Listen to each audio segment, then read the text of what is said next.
Assalamualaikum warahmatullahi wabarakatuh. Kembali lagi kita dalam podcast Lentera, Literasi, Edukasi, dan Demokrasi bersama Bawaslu. Tentunya membahas tentang beberapa hal terkait dengan kelembagaan dan juga tugas-tugas dan fungsi kelembagaan. Namun pada kesempatan hari ini mungkin kami akan mencoba menggali tentang apa sebenarnya peran PPID dalam struktur kebijakan kelembagaan Bawaslu Kota Gorontalo. Telah hadir bersama saya pada kesempatan hari ini Ketua Bawaslu Kota Gorontalo. Saya sebut nama beliau Bapak Sukrin Saleh Taib SAG MPhilI. Assalamualaikum warahmatullahi wabarakatuh Pak Ketua. Waalaikumsalam warahmatullahi wabarakatuh. Ya, jadi sebagai informasi bahwa dalam tata laksana penanggung jawab terkait dengan PPID ini menjadi naungan dari Ketua Bawaslu Kota Gorontalo yang juga dalam strukturalnya ada beberapa anggota dan juga sekretariat. Jadi Pak Ketua, mungkin kita akan coba berdiskusi dan mendalami tentang apa sebenarnya fungsi dan juga maksud adanya PPID dalam kelembagaan Bawaslu Kota Gorontalo. Jadi izin Pak Ketua mungkin bisa menjelaskan hal-hal terkait dengan PPID dan juga apa yang telah dilakukan terkait dengan PPID itu sendiri. Silakan Pak Ketua.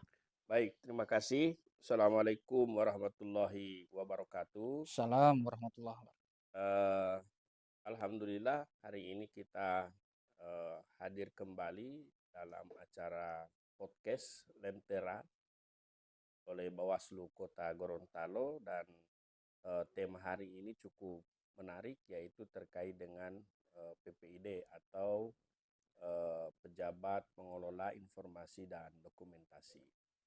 Jadi terkait dengan PPID ini, yang pertama yang harus kita pahami bersama bahwa setiap warga negara itu memiliki hak untuk mendapatkan informasi terkait dengan suatu lembaga.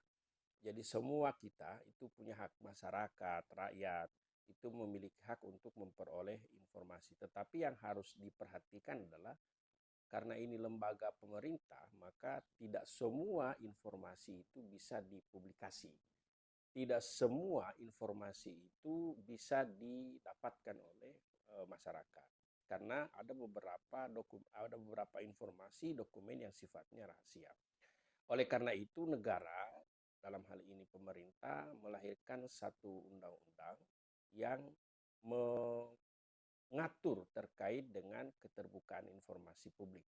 Ini bisa kita lihat dalam Undang-Undang Nomor 14 Tahun 2008 terkait dengan keterbukaan informasi publik. Bagi kita di Bawaslu, tentu masyarakat ini harus memiliki peran aktif dan juga harus mendapatkan informasi yang betul-betul valid dan akurat. Oleh karena itu, di undang-undang itu disebutkan bahwa kenapa informasi ini harus dibuka, kenapa informasi ini harus mudah diakses oleh masyarakat. Ada 3 hal yang harus diperhatikan. Pertama, ini sebagai upaya untuk menjamin hak dari setiap warga negara untuk mendapatkan informasi yang benar, informasi yang bersumber dari sumber yang sah, sumber yang legal. Jadi setiap warga negara harus mendapatkan informasi dari sumbernya yang sahih, tidak boleh, karena ini kan banyak sekali sumber-sumber informasi yang takutnya ini bersifat hoax. Yang kedua, ini menjamin juga terkait dengan keterbukaan informasi, transparansi. Jadi tidak boleh ada yang kategori informasi yang dibutuhkan oleh publik itu disembunyikan atau tidak disampaikan kepada masyarakat.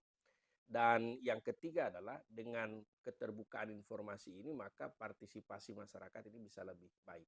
Artinya masyarakat bisa melakukan memperoleh informasi yang baik, benar, sehingga partisipasi masyarakat dalam eh, khususnya kita kalau di Bawaslu karena terkait dengan pemilu dan pemilihan, maka partisipasi masyarakat terhadap pemilu dan pemilihan juga akan meningkat. Kira-kira seperti itu, Nah, Pak jadi Fahmi. itu mungkin ya Pak Ketua terkait dengan gambaran umum. Namun ada yang mungkin ingin saya coba dalami dalam hal PPD yang sebagaimana disampaikan oleh Pak Ketua terkait dengan informasi yang juga itu tidak bisa diberikan kepada publik atau halayak ramai.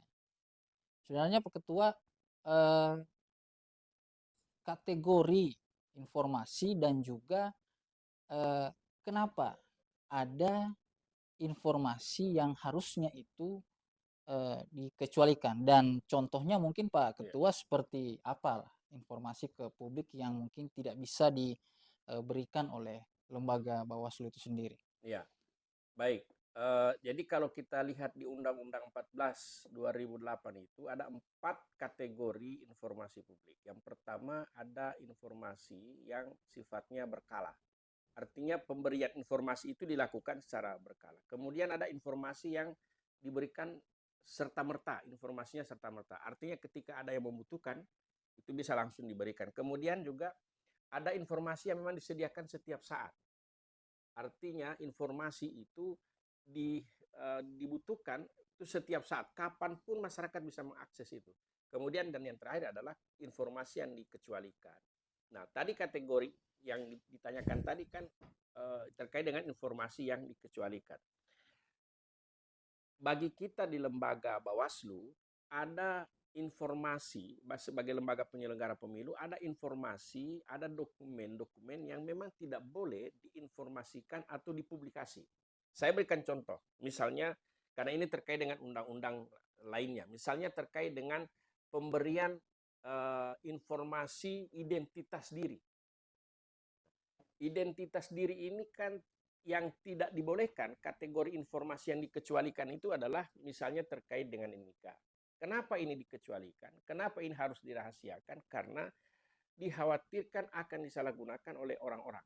Sehingga informasi identitas diri termasuk tadi contohnya tadi terkait dengan NIK itu tidak boleh dipublikasi, tidak boleh disebarluaskan karena dikhawatirkan akan dikonsumsi atau digunakan, disalahgunakan oleh orang-orang yang tidak bertanggung jawab. Kemudian juga kalau kita di Bawaslu misalnya terkait dengan berita acara pleno. Ini berita acara pleno ini informasi yang dikecualikan. Artinya tidak boleh disebarluaskan. Ini terkait dengan keputusan-keputusan internal yang ada di Bawaslu. Pada prinsipnya ada juga beberapa informasi yang kategori dikecualikan ini tidak boleh disebarkan, tetapi ketika ada permintaan dari lembaga lain itu bisa diserahkan. Misalnya terkait misalnya ada laporan terkait dengan kinerja Bawaslu dan sebagainya. Maka kalau misalnya ada kita membutuhkan dokumen misalnya terkait dengan berita acara pleno itu bisa disampaikan, tapi misalnya melalui pengadilan atau lembaga-lembaga hukum. Kira-kira begitu, Pak Fahmi. Ya, jadi berarti terkait dengan informasi yang dikecualikan ini memang hal-hal yang sifatnya urgen dan sifatnya hanya di internal Iya. kelembagaan. Kalau secara hierarki ke Bawaslu itu disampaikan juga Pak, ke Bawaslu provinsi Oh, misalkan, disampaikan, ke disampaikan. Bawaslu Artinya RI, dia sih kalau ke eksternal ini ya, kalau dipublikasi ke ya. halayak ramai itu yang tidak boleh. Oh, Tapi secara internal itu ya wajib dilaporkan. baik. Ya. Eh, jadi mungkin Pak Ketua tadi terkait dengan sifatnya internal terhadap beberapa informasi. Kalau kita lebih gaungannya ke luar, ke halayak ramai, masyarakat kira-kira menurut Pak Ketua mengetahui enggak apakah ada PPID di Bawaslu? Jangan sampai mungkin hanya di kalangan instansi mungkin atau organisasi yang memahami terkait dan memahami terkait dengan PPID. Dan apakah ini sudah coba disosialisasikan lah oleh Bawaslu atau seperti apa mekanismenya di internal? Oke, baik. Jadi ada 2 poin yang harus, saya jelaskan. Pertama, eee, masyarakat itu pasti membutuhkan informasi, itu pasti. Itu terbukti dengan, misalnya, ada permintaan melalui telepon, ada yang menghubungi misalnya, ketua dan anggota atau sekretariat untuk meminta informasi dan lain sebagainya, atau dokumentasi. Itu pertama. Jadi masyarakat itu, butuh informasi. Tetapi yang kedua, ini juga yang paling penting adalah keberadaan PPID secara kelembagaan, karena ini namanya PPID berarti Pejabat Pengelola Informasi Dokumentasi. Ini belum familiar di tingkat masyarakat, di kalangan masyarakat. Artinya, ini saya berikan contoh begini. Ada misalnya masyarakat yang datang di Bawaslu Kota Gorontalo meminta informasi atau meminta dokumentasi, kan harusnya kalau kita melihat undang-undang, itu kan harus aluran melalui PPID. Hmm. Tetapi ini tidak melalui PPID, langsung datang menyurat ditujukan kepada Ketua Bawaslu. Artinya masyarakat ini belum terlalu mengenal dengan baik, belum familiar terkait dengan PPID. Padahal pemberian informasi itu kan ada 2 model. Pertama, bisa langsung datang di PPID-nya, dan yang kedua kan bisa secara online. Nah, ini tentu menjadi tantangan kita bersama, perlu ada sosialisasi secara intens, bukan hanya memperkenalkan nama PPID, tetapi juga bagaimana cara masyarakat bisa eh, apa, memanfaatkan secara langsung, memanfaatkan secara maksimal terkait dengan PPID supaya apa, PPID ini berjalan sesuai dengan fungsinya. Kalau sekarang ini kan, Ya. kalau saya lihat ini belum terlalu maksimal karena memang harus diakui itu masyarakat belum terlalu memahami apa itu PPID sehingga belum juga memanfaatkan secara maksimal terkait dengan PPID. Begitu Pak Fahmi. Jadi intinya hal-hal terkait dengan PPID ini penting ya untuk Ya, coba digaungkan atau disosialisasikan.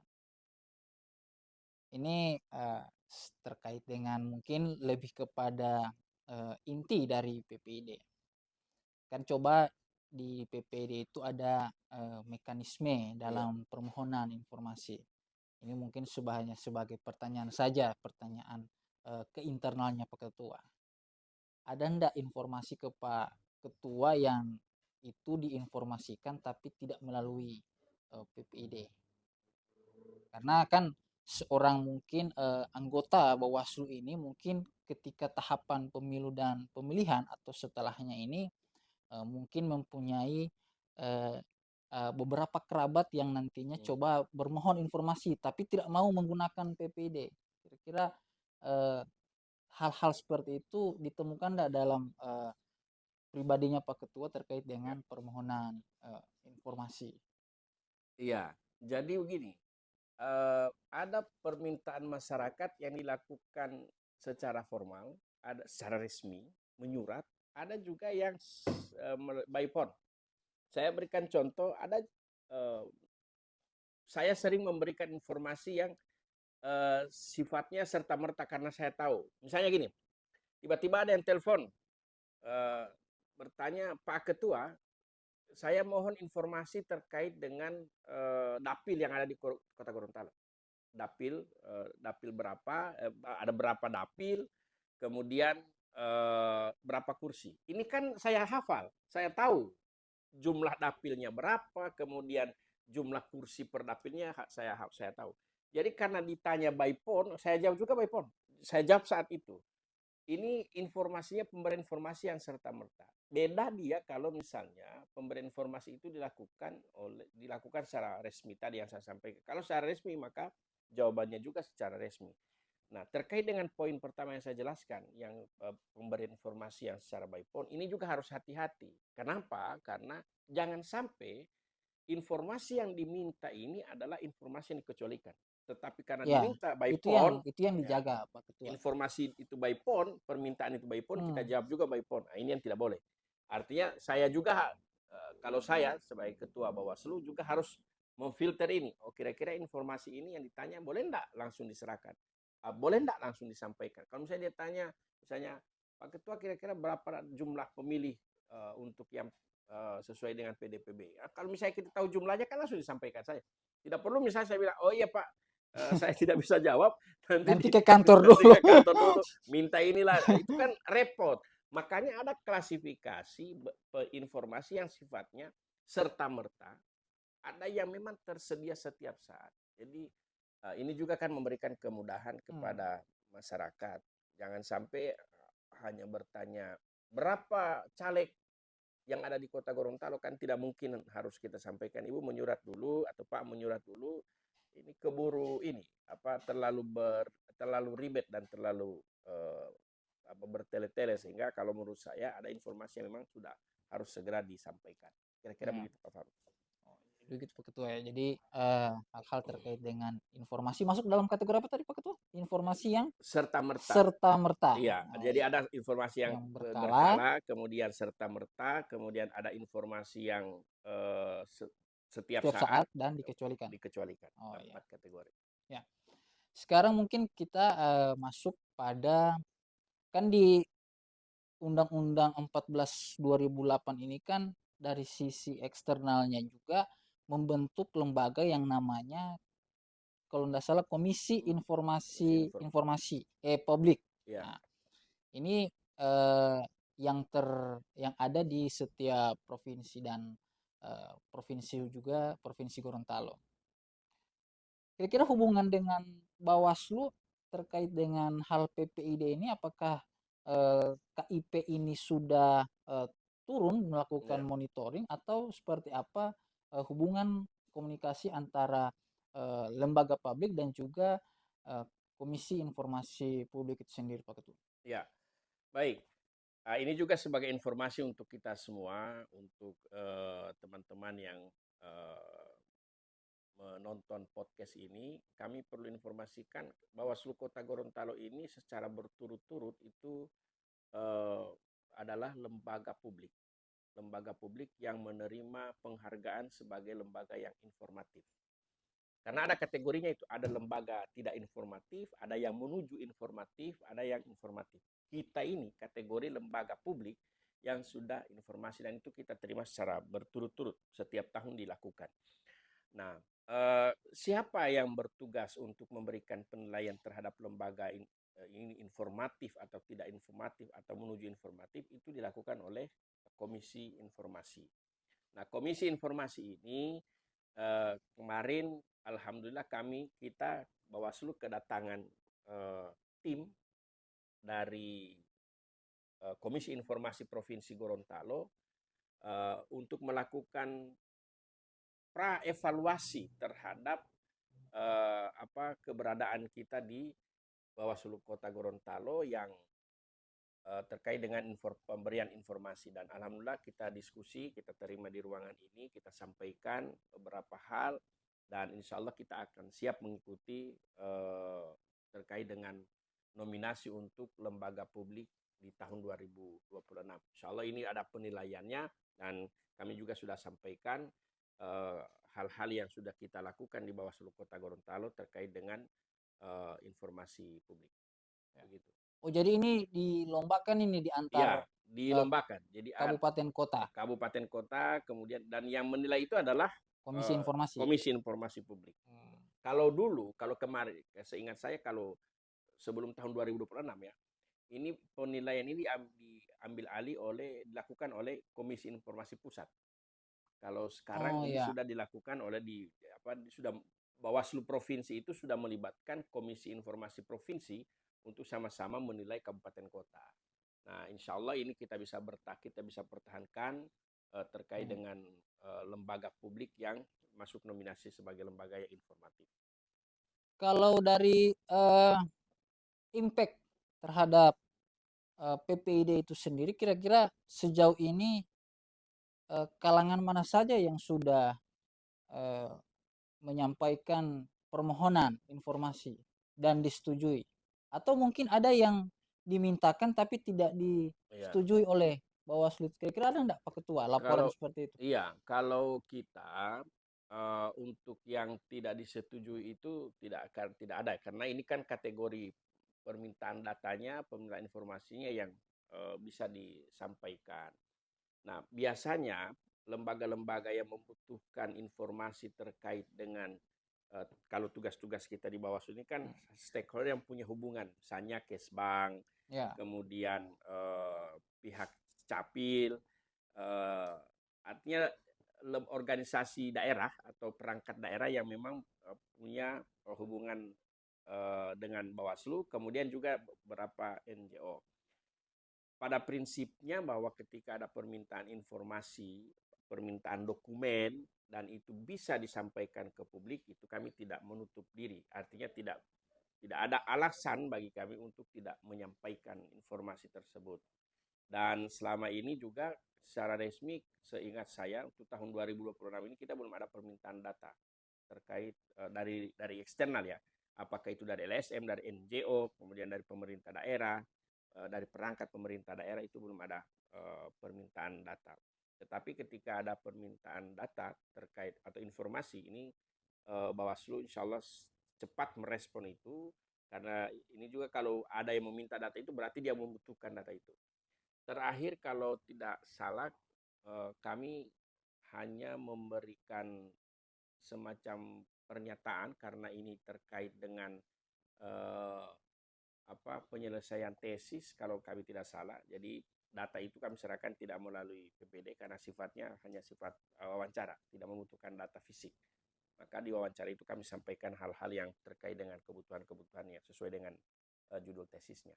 Barangkali itu. Berarti rata-rata dari peneliti Pak Ketua ya, Ya, mahasiswa. rata-rata dari peneliti, Hmm. kemudian teman-teman mahasiswa yang pada di akhir studi itu biasanya meminta Mengambil judul terkait dengan ya Bawaslu ya misalkan. terkait dengan Bawaslu atau misalnya terkait dengan pemilu dan pemilihan. Hmm.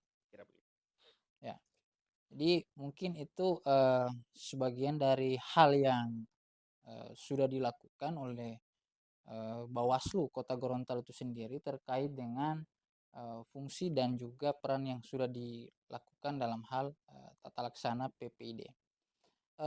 Pak Ketua mungkin eh, terakhir Ya, eh, closing statement dan juga mungkin harapannya, apalagi ini mau menjelang penilaian ya, PPID, dan juga mungkin kira-kira apa yang bisa disampaikan ke masyarakat untuk sekiranya PPID ini bisa lebih continue yang sifatnya sosialisasi bukan hanya dari Bawaslu tapi dari yang mengetahui juga mungkin bisa menjelaskan ke rekan-rekannya terkait dengan adanya PPID yang menjamin keterbukaan informasi untuk informasi Bawaslu Kota Gorontalo itu sendiri.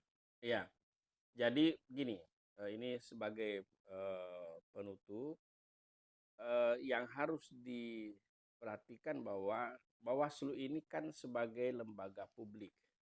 Karena dia lembaga publik, maka tentu berkaitan dengan kebutuhan-kebutuhan publik. Oleh karena itu, Bawaslu itu membuka diri, memberikan akses yang luas, yang mudah kepada masyarakat untuk bisa mendapatkan informasi, mendapatkan data, dokumen yang betul-betul valid berasal dari sumber aslinya. Ya, Artinya bukan beredar yang bukan berita-berita yang seliweran di luar, tapi betul-betul informasi itu didapat dari sumbernya.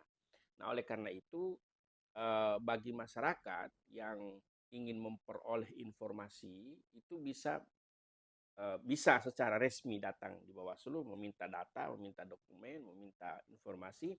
Bisa juga melalui secara online, misalnya oh kita ya, ini kan sebenarnya punya website, punya akses yang secara online. hmm. Misalnya kalau informasi-informasi terkait data pemilih itu kan bisa dilihat misalnya di TikTok Bawaslu juga ada, di Instagram Bawaslu juga ada, website Bawaslu juga ada. Ini bagian dari upaya Bawaslu untuk memudahkan masyarakat dalam memperoleh informasi. Terakhir intinya adalah uh, di kita memberikan kemudahan dalam proses pemberian informasi itu bukan karena ingin masuk dalam kategori informatif penilaian tadi. Tidak itu. Bagi saya, lembaga Bawaslu memperoleh penghargaan sebagai lembaga informatif itu hanya bagian dari dampak yang kita sudah lakukan. bukan tujuannya. Oh, iya iya. Itu hanya eksesnya saja, dampaknya. Hmm, Tujuannya adalah bagaimana informasi itu bisa disalurkan, bisa disampaikan, bisa diterima oleh masyarakat secara mudah. Kalaupun misalnya di akhir ternyata kita memperoleh penghargaan, itu berarti kewenangan lembaga lain untuk menilai dan mengapresiasi kinerja dari Bawaslu. Kira-kira iya, begitu. iya. Jadi, sahabat Bawaslu mungkin semoga dengan, sarana dan prasarana dan mekanisme pelayanan informasi ini bisa menjadikan Bawaslu dalam penilaian nantinya ini mendapat Iya, peringkat 1 ya Pak Ketua ya. iya, Harapannya pasti itu ya untuk, harapannya pasti. status kelembagaannya. Baik, terima kasih Pak, Ketua atas kesediaan waktunya untuk berdiskusi terkait dengan, PPID dan juga apa-apa saja yang sudah dilakukan oleh Bawaslu kaitan dengan, fungsi PPID itu sendiri. Jadi mungkin sahabat, Bawaslu atau mungkin masyarakat di luar sana yang nantinya, akan coba bermohon terkait dengan, informasi terhadap kelembagaan dan juga hal-hal yang, ada di internal Bawaslu mungkin bisa, datang ke kantor Pak Ketua ya? Iya, Dan juga mungkin bisa melalui, website dan juga sosial media dari, Bawaslu Kota Gorontalo itu sendiri. Baik, Pak Ketua, sebelum mengakhiri mungkin saya punya, tagline ya iya. untuk, PPD itu sendiri. Jadi kalau saya bilang, PPID, Bawaslu terbuka, pemilu terpercaya. Jadi 1, 2, 3. PPID, Bawaslu Bawaslu terbuka, terbuka, pemilu pemilu terpercaya. terpercaya. Terima kasih, saya Fahmi. Assalamualaikum warahmatullahi wabarakatuh. Waalaikumsalam warahmatullahi wabarakatuh.